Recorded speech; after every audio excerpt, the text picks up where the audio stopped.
He was always quick to defend her, always smiling at his phone when she texted. One day, I playfully said, "If I didn't know better, I'd think you had a crush on her." He laughed, "Don't be silly." But later that night, while he slept, a message popped up. "I wish you could just be mine already." My blood ran cold. The next day, I handed him my phone and whispered, "She seems to think you already are." His hands shook as he read the message, and that's when his excuses fell apart. I never imagined I'd be sharing this, but here I am. My name is Sarah, and I've been married to Jake for 8 years. We live in Austin, Texas, a city we both love for its vibrant music scene and warm community. Our life together seemed perfect until it wasn't. Jake and I met during our college years at the University of Texas. He was studying engineering, and I was pursuing graphic design.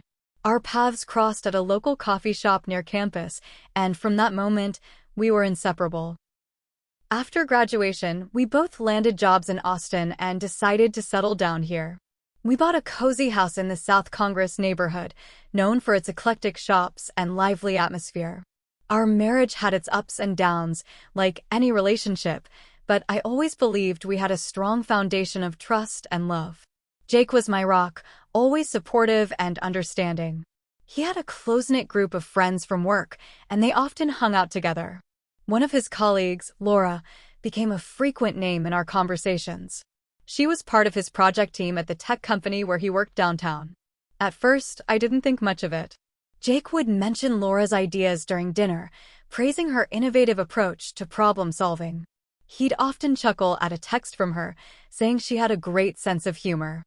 I trusted him completely, so I brushed off any fleeting feelings of jealousy. One evening, as we were preparing dinner together in our kitchen, I noticed Jake's phone buzzing on the counter. He glanced at it, smiled, and quickly typed a reply. Trying to keep the mood light, I teased, "If I didn't know better, I'd think you had a crush on her." He laughed, "Don't be silly. She's just a friend." His response was casual, and I let it go, not wanting to seem insecure. But that night, as Jake slept beside me, his phone lit up with a notification. Curiosity got the better of me, and I glanced at the screen. A message from Laura read, "I wish you could just be mine already." My heart pounded in my chest, and a cold wave of realization washed over me. The next morning, I couldn't shake the unease. I decided to confront Jake. Handing him my phone, I whispered, "She seems to think you already are." His face turned pale, and his hands trembled as he read the message. He stammered, trying to find words, but the weight of the truth was evident. Jake admitted that his relationship with Laura had crossed boundaries.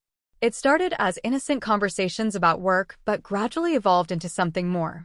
He assured me that they hadn't been physically intimate, but the emotional betrayal was undeniable.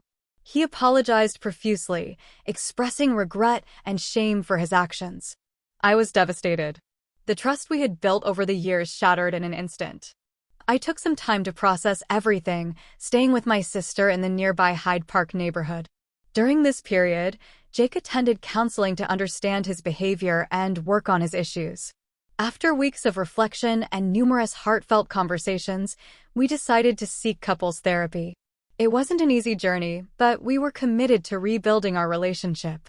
We established new boundaries, improved our communication, and gradually, trust began to mend.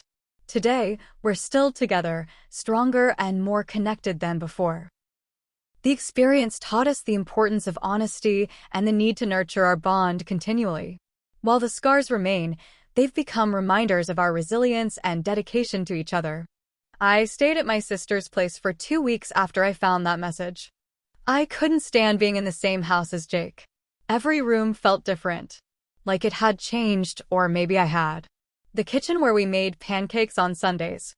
The living room where we binge-watched Stranger Things. It all felt like lies.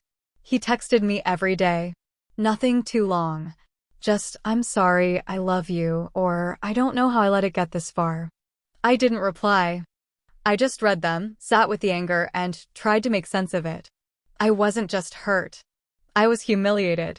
All those times he laughed at her jokes, all those smiles at his phone, I thought I was being paranoid. Turns out I wasn't paranoid enough.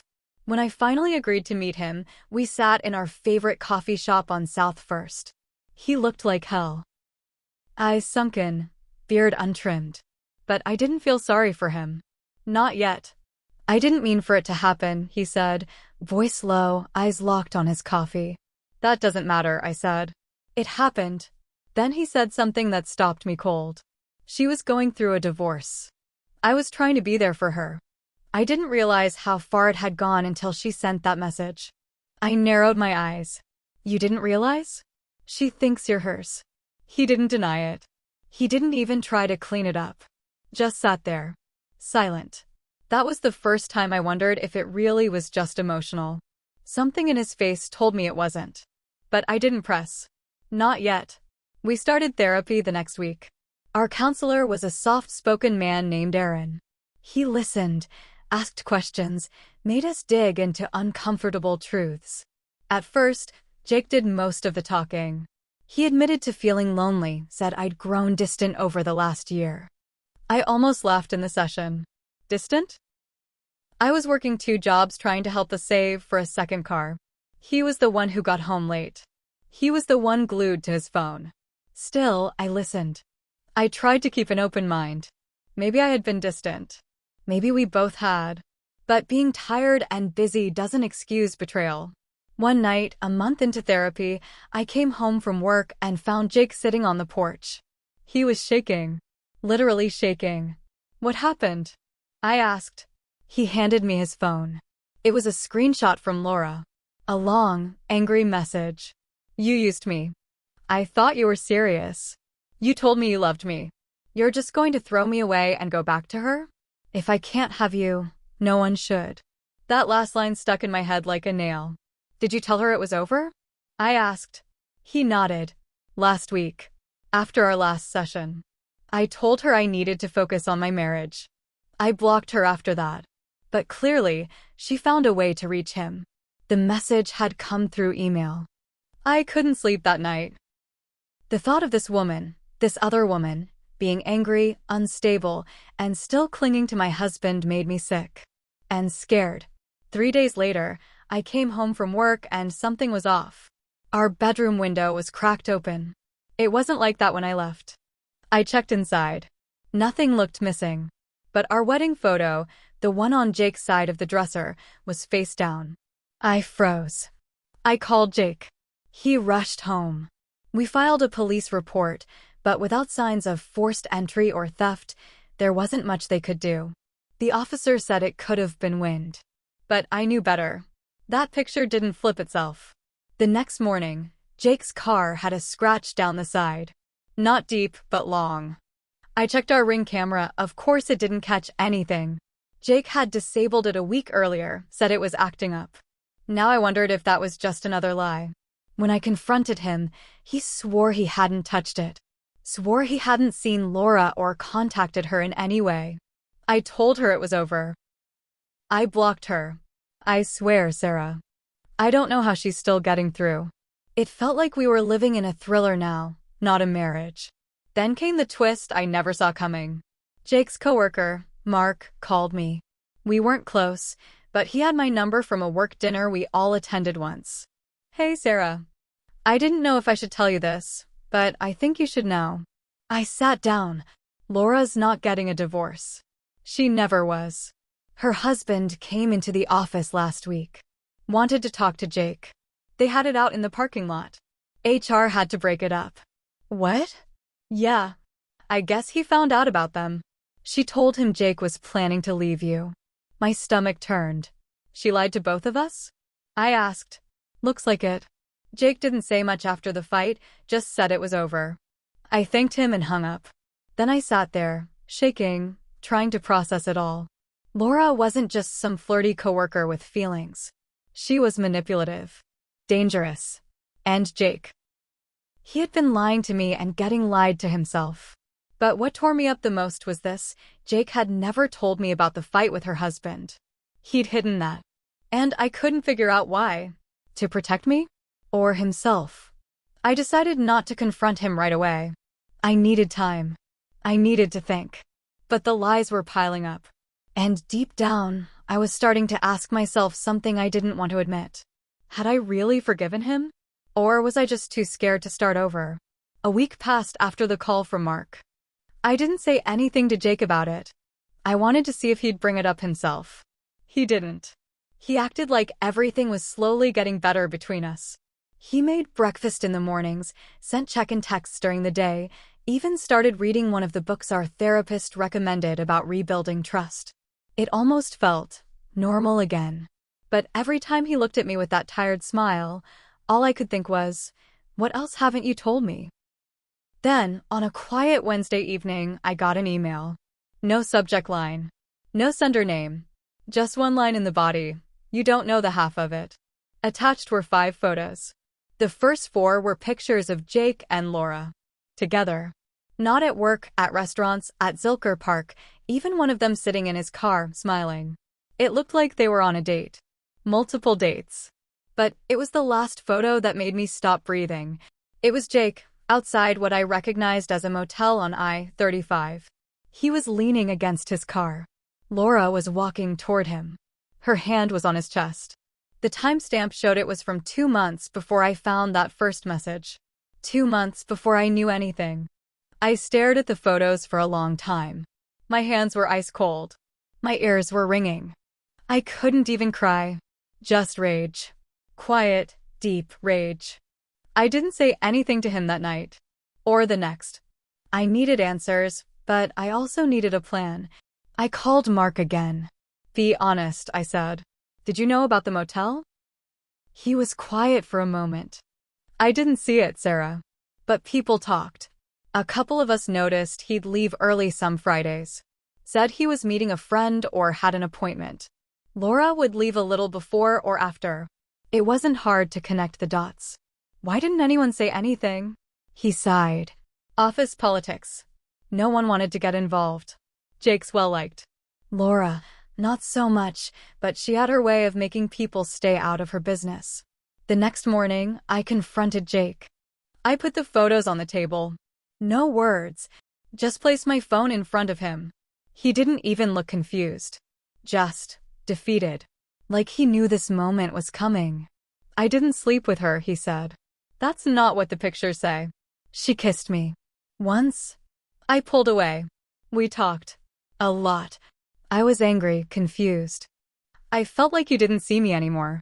And she made me feel needed. I cooked for you.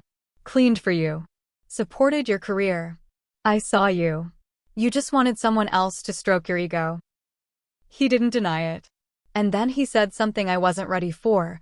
She told me she was pregnant. I went still. What? Right after we ended it. About 3 weeks ago. She said she was pregnant. She said it was mine. I felt like the floor dropped out from under me. And is it? I asked slowly. I don't know, he whispered. She won't talk to me now. After I blocked her. After her husband found out, she disappeared. I don't even know if it's true. I just sat there. So let me get this straight, I said. You might have gotten her pregnant, might have lied to me for months, and now you don't even know where she is? She won't answer my emails. She's not at work anymore. HR said she left on medical leave. The storm in my head was deafening. My voice dropped to a whisper. You need to find out. If there's a child, I need to know. We're not sweeping this under the rug. He nodded, visibly shaking. In the days that followed, I started getting anonymous texts. Numbers I didn't recognize. Some were just words. Homewrecker. Liar. You deserve each other. One even had a photo of me at the grocery store. Taken from behind. I called the police, but again, they couldn't do much. I started looking over my shoulder everywhere I went. My sister told me to leave Jake, that he wasn't worth this mess. But I wasn't ready. I wasn't done yet. Not until I had answers. Then came the biggest twist. A private message popped up on my Instagram one night. From a woman named Dana. Her profile was locked, no followers, no posts. But her message was long. She said she was Laura's cousin. Claimed Laura had a history of obsessing over men. That this wasn't the first time she'd gotten involved with a married man. That she had lied about pregnancies before to keep men around. Dana said she wasn't close to her anymore, but had heard what happened through family gossip. Then she dropped the bomb. She's not pregnant. She just wanted to scare him. And you? I messaged back. How do you know? She replied, because she told me. She said, and I quote, "It's the only way to make him stay." I showed the messages to Jake. He was quiet for a long time. I still need to be sure, I said. I'm not going to take your word for anything anymore. I'll hire someone, he said. A private investigator. I'll find out if she's really gone. If she's lying. Good, I said. Because if she's not pregnant, then you've just blown up our marriage for nothing but ego. He looked like he wanted to argue. But he didn't. He just nodded. That night, I slept in the guest room. Jake didn't even try to stop me. And the worst part? A small part of me wished she was pregnant. At least then this pain would have a reason. Jake hired the investigator like he promised. For 2 weeks, I waited. Doors were shut gently, like we were afraid even noise might cause a collapse. And then, on a rainy Thursday afternoon, I got the call. Mrs. Dunley, the investigator said. We found her. Laura had left Austin. She was staying with her parents in Houston. She wasn't pregnant. She never had been. She'd seen a therapist recently, according to her cousin. Apparently, this was a pattern. She'd fixate, lie, manipulate. Each time, there was a man. Each time, it blew up. She'd vanish, reappear, start over. But this time, she went too far. Her cousin said Laura's own family was pushing her to get serious help. I hung up. My hands were shaking again. Not with fear, this time with something deeper. Something like finality. That night, I told Jake everything. The private messages. The investigator's findings. Her history. The lies. He didn't deny it. He just sat there, eyes red, lips pressed tight. Then I asked him something I'd been holding in since the very beginning. If I hadn't seen that message, would you have left me for her? He looked at me. My sister came over the next day. I told her everything. She didn't hold back. Let me guess. He cried. He said he was lost. He begged for forgiveness. Pretty much, I said. He doesn't deserve you, she said. But that's not the point. The point is, what do you want? I didn't answer right away. Because I didn't know. For days after that, I thought about everything: our wedding, the house, the plans we made.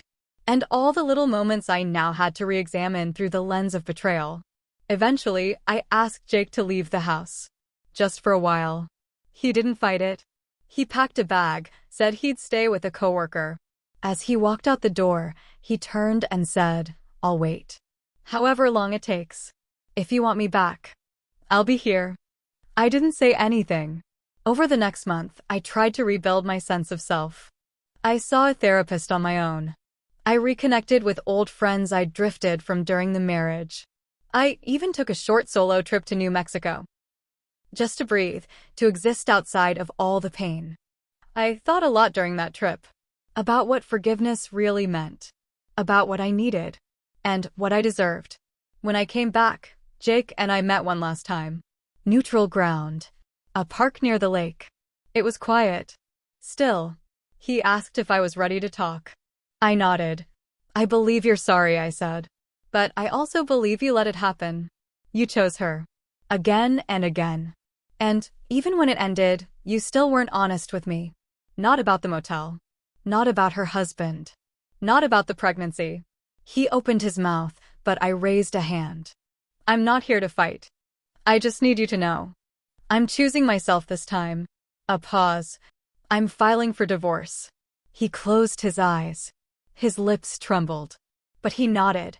I understand, he whispered. We didn't hug. We didn't cry. We just sat there in silence for a few minutes, watching the wind ripple across the water. Then we stood. And walked away in different directions. That was 6 months ago. The divorce is nearly finalized. I've kept the house. Repainted the bedroom. Got rid of every trace of Laura. Of that version of Jake. Of that Sarah, the one who let herself be lied to because she didn't want to rock the boat. I'm not bitter. I'm not angry every day. But I'm not fully healed either. I think betrayal leaves something in you that never quite goes away. Like a scar. It doesn't bleed anymore, but you feel it when it rains.